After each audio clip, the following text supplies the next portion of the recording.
మీకెవడైనా కనిపిస్తే ఎక్కడైనా కానీ జుత్తు పట్టుకొని చొక్కా పట్టుకొని పళ్ళు రాలగొట్టమని చెప్పి సందర్భంగా మీకు అందరికీ తెలియజేస్తాను. ఏ మొహమాటం ఏం లేదు. మొన్న ఒక ఇద్దరు పడ్డా ఇక్కడ రైల్వే స్టేషన్ దగ్గర, తెలుసా మీకు?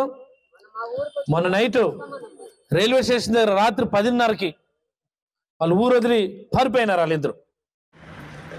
సిదిరి అప్పలరాజు గారు, గౌరవ శ్రీకాకుళం మంత్రివర్యులు.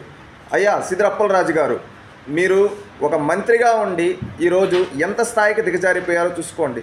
ప్రత్యర్థి పార్టీ నాయకుల్ని కొట్టండి చేయండి అనే స్థితికి వచ్చేసారు ఈరోజు. ఎందుకు ఆ విధంగా అంటే మీ ఓటమి తాలూకా భయంలో మీరు ఈ విధంగా మాట్లాడుతున్నారు.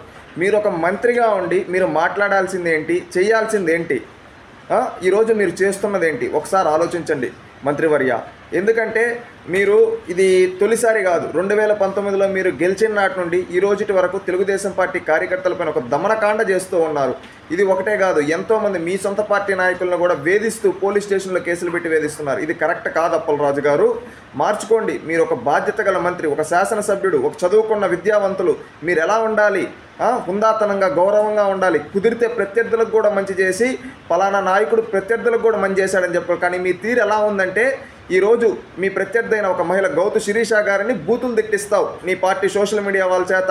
వాళ్ళ కుటుంబానికి ఎంతో ఉన్నత గల కుటుంబం, అలాంటి కుటుంబాన్ని అవమానిస్తావు. సర్దార్ గౌతు లచ్చన్న గారంటే దేశం మొత్తం మీద ఒక పేరు, అలాంటి వ్యక్తిని అవమానించే విధంగా మాట్లాడతావు. ఈ విధంగా నీ స్థాయి నువ్వు దిగదార్చుకున్నావు. ఒకసారా రెండు సార్లు. ఈరోజు నీ ప్రభుత్వం పోబోతూ ఉంది, నువ్వు ఓడిపోబోతూ ఉన్నావు. కానీ ఇంకా నువ్వు ఈ విధంగా మాట్లాడుతూ ఉన్నావంటే నీ యొక్క నైతికతకు వదిలేస్తున్నాం. ఇకనైనా మారండి అప్పలరాజు గారు. ఒక బాధ్యత గల మంత్రిగా మీరు చేయాల్సిన పనులు చాలా ఉన్నాయి. మీ జిల్లాలో కావచ్చు, రాష్ట్రంలో కావచ్చు, వాటి గురించి ఆలోచించండి. మీ నియోజకవర్గంలో ఉండే సమస్యలను తీర్చండి. ప్రజలు కష్టాలు పడుతూ ఉంటే మీరు మాత్రం ఈ విధంగా రౌడీ రాజ్యం చేస్తూ ఉన్నారా?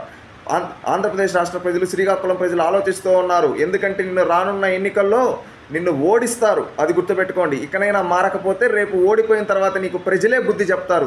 అప్పలరాజు గారు గుర్తుపెట్టుకొని ఇకనైనా మారతారని ఆశిస్తూ ఉన్నాం.